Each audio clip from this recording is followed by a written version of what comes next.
रात में काफी गहरी नींद सोई हुई थी। सुबह जागते ही मुझे एक सुकून का एहसास हुआ था। मैंने मोबाइल में वक्त देखा तो 9 बज रहे थे।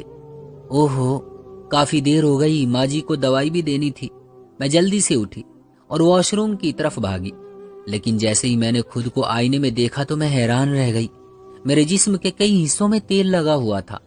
मैंने जल्दी से मुंह हाथ धोए और कपड़े बदल लिए, क्योंकि अभी नहाने का वक्त नहीं था। मैं माँ जी को दवाई सुबह 7 बजे देती थी और पहले ही काफी देर हो गई थी। मैं जल्दी से माँ जी के कमरे की तरफ भागी, जहां वो अपने बिस्तर पर बीमारी की हालत में लेटी हुई थी। मैंने जल्दी से उनकी दवाई निकाली और उनको सहारे से उठाया। वो शिकायती नजरों से मुझे देख रही थी। मुझे माफ कर दो माँ जी, न जाने कैसे मेरी आंख नहीं खुली, जबकि मैं तो अलार्म लगाकर सोती हूँ। मुझे शर्मिंदा देखकर माँ का मूड ठीक हो गया था। कोई बात नहीं बहू, मगर आइंदा से देर मत करना। तुम तो जानती हो मुझे दवाइयों के बाद ही नाश्ता करना होता है, और आज मैं कब से भूखी हूँ। उन्होंने गुस्से से कहा तो मैं और शर्मिंदा हो गई। मेरे पीछे तनु नाश्ता ले आई थी। मैंने उनको अपने हाथों से नाश्ता करवाया और संतुष्ट होकर वापस अपने कमरे में आ गई। माँ जी माहिर की माँ थी। कुछ समय पहले वो सीढ़ियों से गिर गई थी और उनकी रीढ़ की हड्डी में फ्रैक्चर हो गया था। तब से वो बिस्तर की ही होकर रह गई थी। मेरे पति माहिर अपनी माँ की देखभाल खुद ही किया करते थे, कि दवाई कब देनी है, कब उनका नाश्ता करवाना है, वही ये सब करते थे। इस मामले में वो नौकरों पर भी भरोसा नहीं करते थे, लेकिन अक्सर उनको बिजनेस के सिलसिले में अपनी कंट्री या शहर से बाहर जाना पड़ जाया करता था। तब उनकी मजबूरी होती थी, फिर वो अपनी माँ की खास नौकरानी को कहकर जाते थे। लेकिन जब से मैं शादी करके इस घर में आई थी, तब से ये जिम्मेदारी मेरी हो गई थी कि माहिर की गैर मौजूदगी में उनका ख्याल रखूं।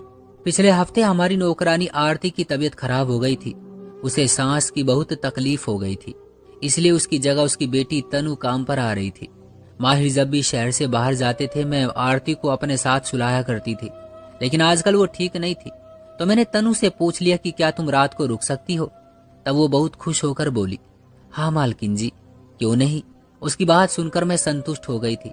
तनु काफी बातूनी और जल्दबाजी करने वाली लड़की थी, जबकि उसकी माँ ज्यादा बातचीत नहीं करती थी और मुझे उसी की आदत थी। लेकिन क्या करती, मुझे अकेले में रात को बहुत डर लगता था, इसलिए फिलहाल तनु का साथ ही सही था।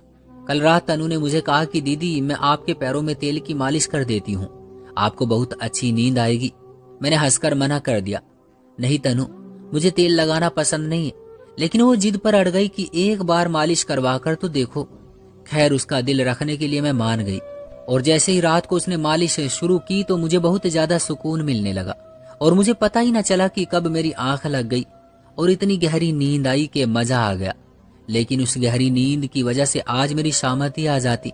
अगर माहिर को पता लग जाता कि मैंने गलती की थी तो वो बहुत खफा होते। उस दिन तो जान बच गई थी, लेकिन आइंदा ऐसा नहीं होना चाहिए था। लेकिन रात होते ही तनु फिर से तेल की शीशी उठाकर चली आई।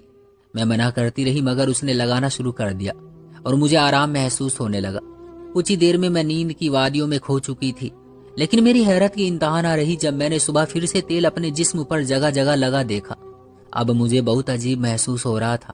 भला इतना सारा तेल कैसे मेरे ऊपर लग जाता है। मुझे दाल में कुछ काला लगने लगा। लेकिन जैसे ही मैंने तनु से पूछा तो वो कहने लगी, दीदी मैंने तो सिर्फ पैरों में लगाया था, लेकिन हो सकता है नींद में आपने ही पैरों को हाथ लगाया हो और वही हाथ अपने चेहरे वगैरह पर भी लगा लिए हों। उसकी बात सुनकर मैं खामोश हो गई थी। लेकिन अगले दिन फिर वही तेल पूरे जिस्म पर लगा हुआ देखकर मुझे बहुत गुस्सा आने लगा। मैं कोई दूध पीती बच्ची नहीं थी कि तनु की बातों में आ जाती। आखिर वो क्या करती थी और क्यों करती थी ऐसा। अब मुझे सचमुच उससे डर लगने लगा। मैंने उस वक्त अपनी छोटी बहन को कॉल की। जैसे ही उसने कॉल रिसीव की, मैंने उसे जल्द से जल्द मेरे घर आने का कहा और कॉल काट दी। मेरा दिल बहुत अजीब अंदाज में धड़क रहा था। भगवान जाने वो लड़की क्या कर रही थी, और मुझे हर हाल में सब जानना था। कुछ ही देर में मेरी बहन आ चुकी थी। क्या बात थी दीदी, आपने तो मुझे डरा ही दिया। ठीक तो है सब कुछ, वो आते ही परेशानी से पूछने लगी। मैंने उसको सब बात बता दी। वो कुछ पल तो खामोश रही, फिर बोली, दीदी हो सकता है ये आपका वहम हो, ऐसे ही तेल लग जाता होगा नींद में। छोटी, मैं तुम्हें पागल दिखती हूँ? मुझे नहीं पता नींद में तेल कैसे लगता है। मुझे अचानक गुस्सा आ गया तो मेरी बहन ने मुझे समझाया कि आप बिल्कुल परेशान ना हो, जब तक जीजू नहीं आते मैं आपके साथ रहूंगी। लेकिन मैंने कुछ और ही सोच रखा था। नहीं छोटी, मुझे हर हाल में पता करना है कि ये माजरा क्या है। इसलिए रात को जब मेरे सोने का वक्त हुआ तो मैंने छोटी को पर्दे के पीछे छुपने को कहा और उसे कहा कि जैसे ही मैं सो जाऊं तुम वीडियो बना लेना, लेकिन अपना फोन साइलेंट रखना ताकि उसको पता ना चल सके कि तुम यहाँ छुपी हो। मैंने उसे बताया कि तुम गेस्ट रूम में रहोगी। छोटी मेरी सारी बात समझ चुकी थी। हमने पूरी तैयारी कर ली थी। तनु ने आते ही रोज की तरह तेल की शीशी निकाली और मेरे पैरों की मालिश करने लगी और उसके हाथ लगते ही मुझ पर नींद छा गई और मैं गहरी नींद सो गई। आधी रात को छोटी ने मुझे जगाया और मैं कुछ समझ नहीं पा रही थी कि उसने मुझे क्यों जगाया है। मैं सब कुछ भूल गई थी, लेकिन जैसे ही छोटी ने मुझे वो वीडियो दिखाई मैं उछल पड़ी। मुझे अपनी आंखों पर यकीन नहीं आ रहा था कि ये सब क्या था। क्या ये सच है? छोटी मैं बेयकीनी से एक दूसरे को देखे जा रही थी। छोटी बहुत दुखी थी और उसने मुझे बताया कि ये सब सच है। ये सब उसने अपनी आंखों से देखा भी था और वीडियो भी बना ली थी। मैंने देखा तो तनु कमरे से गायब थी। वो कहाँ गई मैंने घबरा कर पूछा तो मेरी बहन ने मुझे जो कुछ बताया वो सुनकर मेरे पैरों तले से जमीन निकल गई। वो तो मेरा नाम पूनम है। मेरी कहानी बहुत ही अजीब है। शायद किसी के साथ भी वो सब ना हुआ होगा जो मेरे साथ हुआ था। मैंने जब से आंख खोली थी खुद को एक खुशहाल घराने में पाया था, जहां मोहब्बत करने वाली माँ और जान छिड़कने वाले बाबा और 2 भाई और 1 बहन थी, जो हर वक्त मेरे आगे पीछे फिरा करते थे और मेरी हर बात माना करते थे। इसी तरह वक्त गुजरता गया और मैंने जवानी की चौखट पर कदम रख लिया। लोग मुझे देखते तो देखते ही रह जाते। ऊपर वाले ने मुझे बहुत खूबसूरत शक्ल दी थी। लंबा कद, गोरा रंग, जो कि आजकल के जमाने में खूबसूरती की मिसाल समझा जाता है, वो सब मेरे पास था। मैंने हर सुख देखा था। बड़ी अच्छी जिंदगी गुजर रही थी और फिर माहिर की नजर मुझ पर ठहर गई। माहिर अच्छी खासी शक्ल का नौजवान था और काफी कामयाब बिजनेसमैन भी था। उसने मुझे अपने दोस्त की शादी पर देखा था। इत्तेफाक से उसका दोस्त मेरा कजन था। माहिर की बहन कुछ दिनों बाद हमारे घर रिश्ता लेकर आ गई थी और वो बहुत जिद करने लगी थी कि हमें जल्द से जल्द शादी करनी है, तो आप लोग जल्द बता दें। मेरे माँ बाप ने वक्त मांगा तो वो जिद पर अड़ गई कि मुझे अपने घर वापस जाना है और मेरे पति की तबीयत ठीक नहीं रहती, इसलिए अगर आप लोग कल तक बता दें तो हम अगले हफ्ते ही शादी कर लेते हैं। उनके मुंह से ये शब्द सुनकर माँ तो उछली पड़ी, इतनी जल्दी? लेकिन बाबा ने उनको खामोश रहने को कहा और 1 दिन का वक्त मांगा। मेरे बाबा ने उसी वक्त सारी जानकारी हासिल कर ली थी माहिर के बारे में, लेकिन इस रिश्ते में कोई कमी नहीं थी, बल्कि सच कहें तो खूबियां ज्यादा थी और 2 दिन में ही हमारा रिश्ता तय हो गया था। वैसे भी मना करने की कोई वजह नहीं थी, इतना अच्छा रिश्ता कौन जाने देता। मेरे बाबा ने भी मुझे यही कहा था और ना चाहते हुए भी मैं अपनी ससुराल जाने के लिए तैयार हो गई थी, वरना मेरा फिलहाल शादी करने का कोई इरादा नहीं था। जबकि माहिर को शादी की बहुत जल्दी थी और उसके पास दौलत की कमी नहीं थी। 1 हफ्ते से पहले उन लोगों ने सब कुछ अरेंज कर लिया था। मेरी शादी के दिन मुझे पता चला कि मेरी एक सास भी थी जो कि चल फिर नहीं सकती थी, इसलिए वो किसी भी फंक्शन में नहीं आ पाई थी। शायद इस अचानक की शादी ने मम्मी को भी बौखला कर रख दिया था, तभी वो मुझे बताना भूल गई थी। खैर, मैं एक पढ़ी लिखी सुलझी हुई लड़की थी। मुझे अपनी सास से कोई बैर नहीं था, इसलिए मुझे कोई खास फर्क नहीं पड़ रहा था। इस तरह मैं 1 हफ्ते के बाद दुल्हन बनकर उनके घर आ गई थी। इस बड़े से घर में पहला कदम रखते ही मुझे कुछ अजीब सा एहसास हुआ था। हैरत की बात यह थी कि उस घर में मेरा वेलकम करने के लिए कोई मौजूद नहीं था, जबकि हमारी शादी में माहिर की बहन भी आई थी, मगर न जाने क्यों उसने इतना तक जरूरी नहीं समझा कि इकलौते भाई की दुल्हन का अच्छा सा वेलकम करूं। मैं दरवाजे पर 2 मिनट तक खड़ी रही कि शायद कोई रस्म करने आ जाए, मगर वहां कोई नहीं आया था। मुझे क्योंकि बचपन से हर जगह अहमियत दी जाती थी। मम्मी, पापा, भाई और चाचा जी, ताऊ जी सब मुझे बहुत खास मोहब्बत दिया करते थे और मैं इस सब की आदी थी। और आज ये रूखा फीका वेलकम देखकर मेरा दिल अजीब अंदाज से टूट गया। वहां एक नौकरानी थी जिसने मेरा गृह प्रवेश किया था और मुझे मेरे कमरे तक ले गई थी। वो नौकरानी भी काफी थकी थकी सी लग रही थी। उसने मुझे मेरे कमरे में पहुंचाया और कहा कि आप कपड़े बदल सकती हैं मालकिन जी। उसकी इस बात पर मैंने उसे घूर कर देखा। भला जिसके लिए मैं इतना तैयार हुई थी उसको दिखाए बिना ही कपड़े बदल लेती। मुझे इस तरह देखकर वो जल्दी से सर झुकाकर वहां से जाने लगी कि मैंने उसे रोक लिया। ना कोई रस्म हुई थी, ना हंसी मजाक। मैं जो अपने कजन की शादियों में जो शोर शराबा देखा करती थी, यहाँ तो ऐसा कुछ भी नहीं था। मुझे बहुत घबराहट होने लगी थी। बेडरूम में पहुंचते ही मेरी नजर एक बड़ी सी तस्वीर पर पड़ी जो दीवार पर लगी हुई थी। उस तस्वीर में एक मर्द और औरत साथ खड़े मुस्कुरा रहे थे और एक छोटा बच्चा उस मर्द की गोद में था। मैं समझ गई कि ये माहिर के मम्मी पापा होंगे। मैं सोचों में गुम बेड पर जा बैठी। मेरा गला सूखने लगा। मैंने बहुत मुश्किल से नौकरानी से पानी मांगा न जाने कितनी चिंताएं सर उभारने लगी थी। पानी पीने के बाद मैंने आरती को जाने की अनुमति दे दी। कुछ ही देर में माहिर भी आ गए थे। मैंने खुद को संभालने की कोशिश की। मेरा जिस्म पत्ते की तरह कांप रहा था, लेकिन माहिर ने मेरी सारी चिंताएं दूर कर दी थी। वो तो बहुत अच्छे इंसान थे। माहिर ने मुझसे माफी मांगी कि घर में कोई भी तुम्हारा वेलकम करने के लिए मौजूद नहीं था, क्योंकि उनके बहनोई की तबीयत अचानक खराब हो गई थी और उनकी दीदी को फौरन अपनी ससुराल जाना पड़ गया, जहां उनका घर था। और उनके पति शादी में नहीं आ पाए थे क्योंकि उनकी तबीयत ठीक नहीं थी। अब कैसे हैं वो? मैंने धीमे से लहजे में पूछा तो वो बोले कि जल्द ठीक हो जाएंगे, हमें तो आदत हो गई है। अब हर महीने वो एक बार जरूर हॉस्पिटल में एडमिट हो जाते हैं। दीदी भी इसीलिए मेरी शादी जल्द से जल्द करना चाहती थी, लेकिन देखिए वही हुआ जिसका डर था। खैर छोड़िए इन बातों को, अपनी मुंह दिखाई तो ले लो। वो शौक लहजे में बोले तो मैं और ज्यादा घबरा गई। उन्होंने बहुत ही खूबसूरत हीरो का सेट मुझे मुंह दिखाई में दिया था। अब मैं कुछ सुकून से थी कि कम से कम मैं अनचाही दुल्हन तो न थी। माहिर ने बताया कि वो अपनी माँ को दवाई देने गए हुए थे, इसलिए उनको देर हो गई। तब मुझे याद आया तो मैंने कहा कि आपने मुझे अपनी माँ से नहीं मिलवाया। हाँ, कल मिल लीजिएगा, फिलहाल उनके आराम का वक्त है तो मैं उनको डिस्टर्ब नहीं करना चाहता हूँ।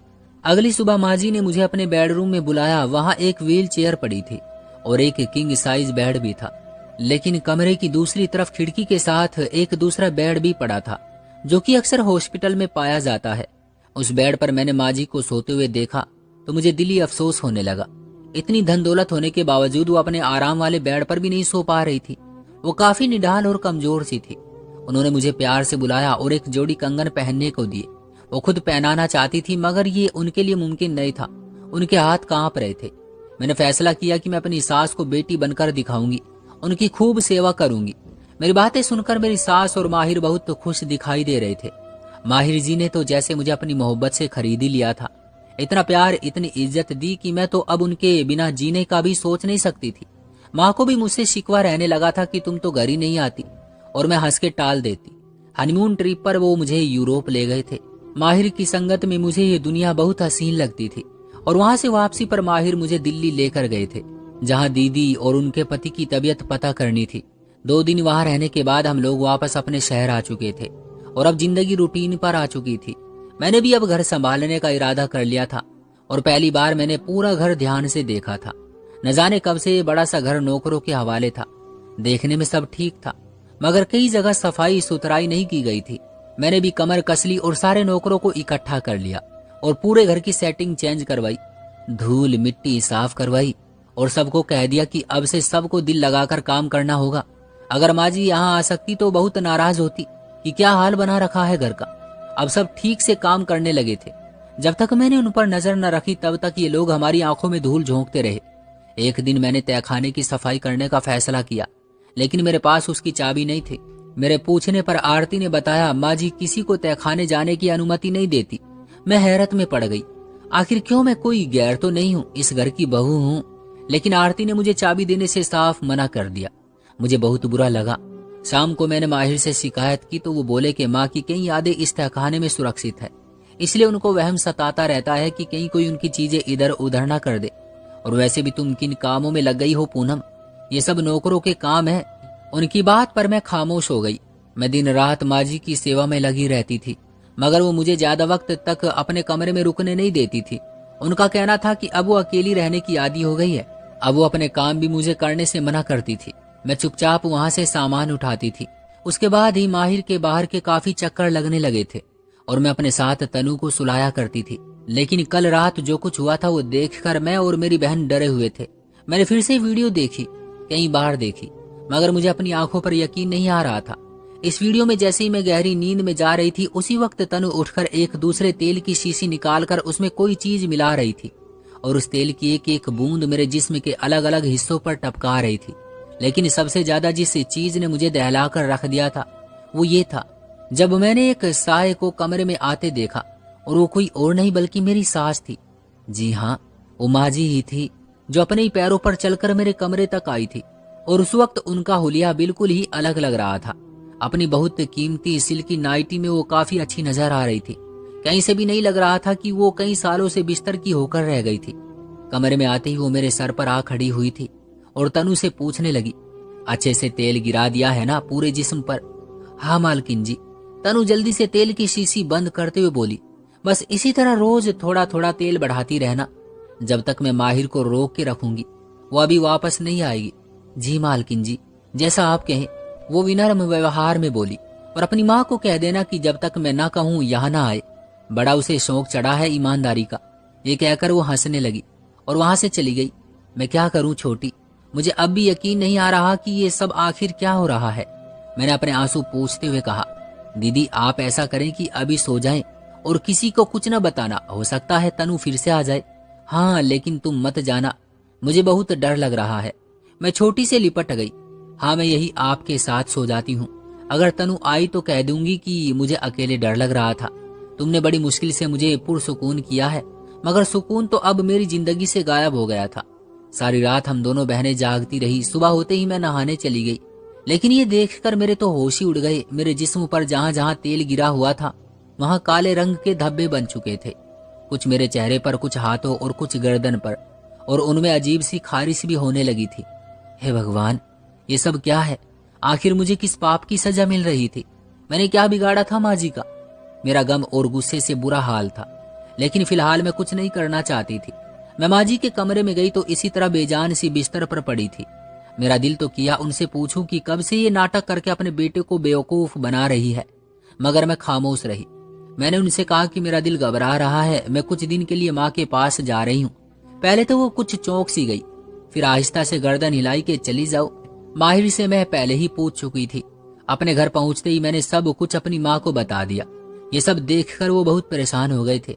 दूसरे दिन ही माहिर आ गए थे और मुझे घर ना पाकर मुझे लेने आ गए थे, लेकिन हम सबको दुखी देखकर वो परेशान हो गए थे। क्या बात है? उनके पूछने पर मैंने सारा किस्सा उनको बता दिया और वो वीडियो भी दिखा दी, जिसे देखकर माहिर तो जैसे हैरान ही रह गए थे। उन्होंने देखा अपनी माँ जी को कि वो क्या खेल खेल रही है। मेरे साथ तो मेरा रोना निकल गया था। माहिर को तो जैसे चुप सी लग गई थी। ऐसा लग रहा था कि जैसे वो बहुत कुछ जानते हैं। मेरे जिस्म पर जो तेल छिड़का जाता था उसमें कोई केमिकल मिलाया जाता था, जिससे मेरी खाल फटकर घाव बन गया था। ये सब मुझे मेरे डॉक्टर ने बताया था, लेकिन आखिर क्यों किया उन्होंने ऐसा, ये बस वही बता सकती थी। मैंने माहिर को झिंझोड़ कर कहा तो उसने बताया कि वो तो ज्यादातर घर से बाहर रहता है।